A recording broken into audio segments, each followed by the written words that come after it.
Welcome back, everyone. Michael here with Offshore Citizen. Today I'm going to discuss a subject which is a departure from my normal kind of intellectual dissection of all things tax planning and asset protection and banking and company formations and residencies and citizenships. I'm going to discuss something that is near and dear to my heart, which probably is for most of you, and that is the subject of travel. I'm going to cover for you today the 5 top places that were unexpectedly great that I have been, or at least a bunch of them, and you should go and check them out. I think they're pretty awesome. Hopefully, in the next little while, it will not be as difficult to travel as it has been this year, but to celebrate the wonder of, one of the things I think that is common about the types of people who watch this channel, etc., very often is we like to travel, we see the world, we kind of think outside the box, we live outside the box. So we're going to dive into those subjects, the 5, these are unexpected places. Before we do that though, I bet you can guess what's going to happen. You should click the subscribe button, you should click the notification bell, and if you like the video, you should click the like button afterwards, or whenever. If you're interested in help with any of these sorts of subjects that we discuss here, you can book a call with me, clarity.fm/Michael Rosmer. We discuss things like, you can ask questions about international tax, how to legally reduce your tax as well as legally possible, residencies, how to become resident in a wonderful, amazing country that you would like to go to, or where you should go to kind of find more freedom, lower taxes, more business-friendly rules, lower cost of living, more access to whatever, etc. Or citizenships, how do you get a second citizenship, give yourself more travel freedom, how do you form international companies, set up banking elsewhere, protect yourself, etc. So anyway, let's dive in. So here's the thing, as we travel, I'm flying tomorrow to Paris, and there's some parts of the world that you hear lots about and you expect them to be great, right? So if you go to Paris, I've been to Paris multiple times. I happen to like it. Some people don't. That's, I don't know why you don't, but anyway. There's some places you expect to be good, right? Then there's places where you're not really so sure. And you get there and you're like, wow, this is great. I'm really happy that I came here. So those are the places I want to talk about today. Some of the kind of more unexpected, some of them are less common to visit, maybe because of that. But I went there and I was just like, this place is fantastic. Why do more people not talk about this? And so I would encourage you to go there. So I have compiled a list of 5 such places for you. And we're going to start with one which is probably,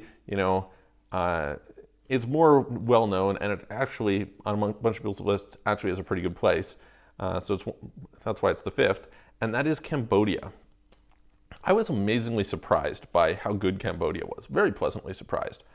I would say that I went there thinking, okay, great, I'm going to go see Angkor Wat, but the overall vibe of Cambodia is probably the most Indiana Jones feeling place that I've been, just in terms of the colors, in terms of the dirt roads, in terms of a lot of these different things.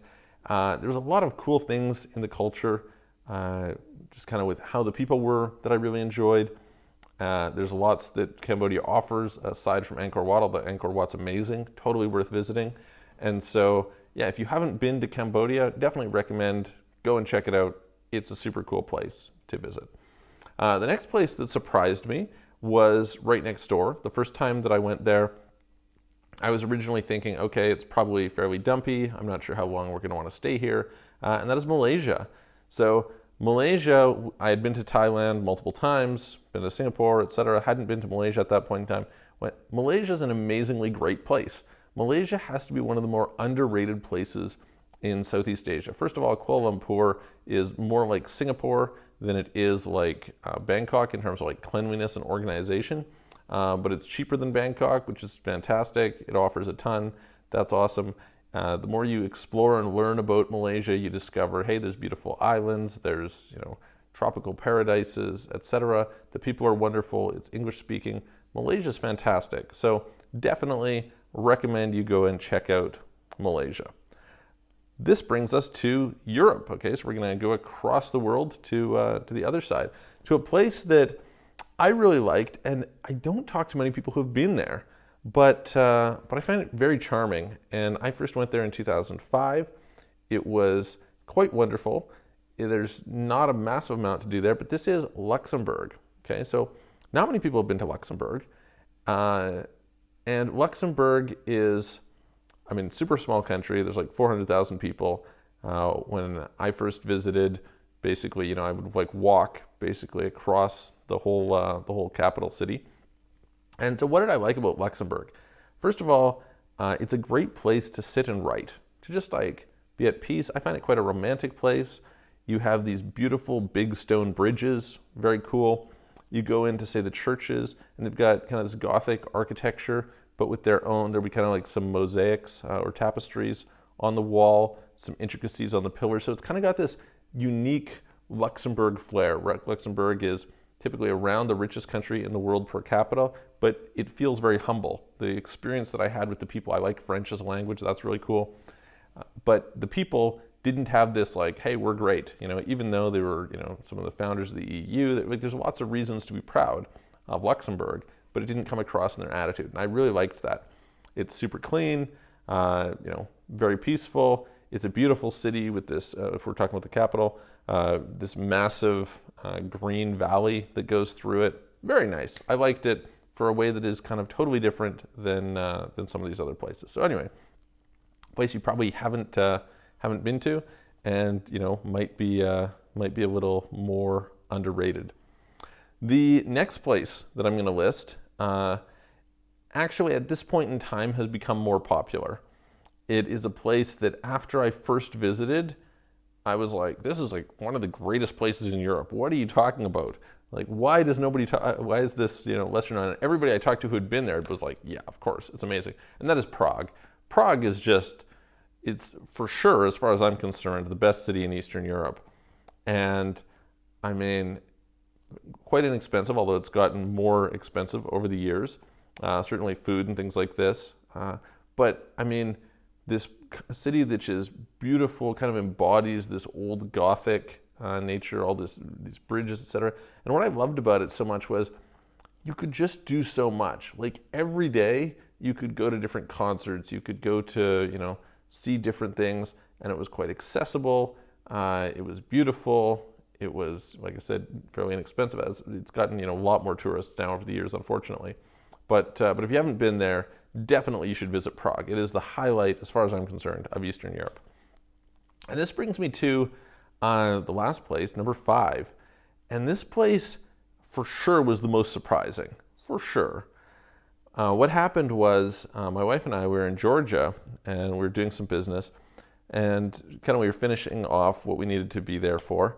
And we said, you know what, like, Azerbaijan is like an hour away. We should just go and check it out. It's probably nothing. It's probably lame.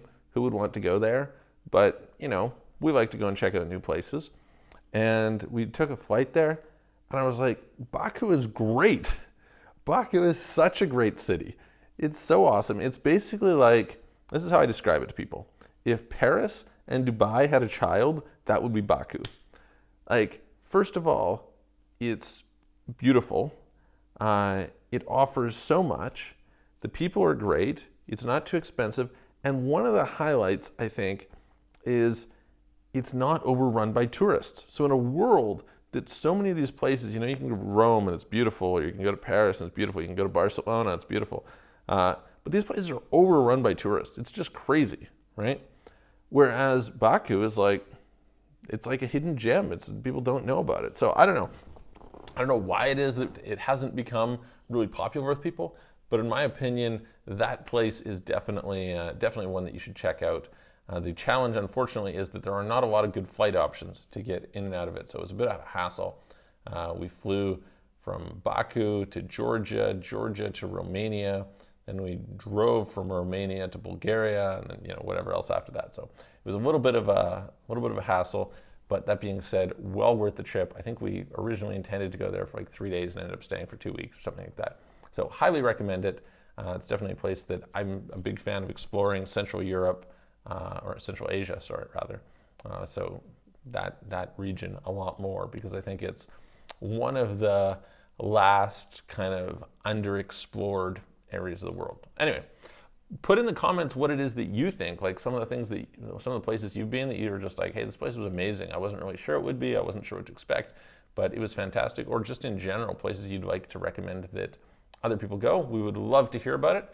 And if you like this video, please click the like button, click the subscribe, the notification bell. We would love to see more of you, and I'm going to talk to you guys on the next video.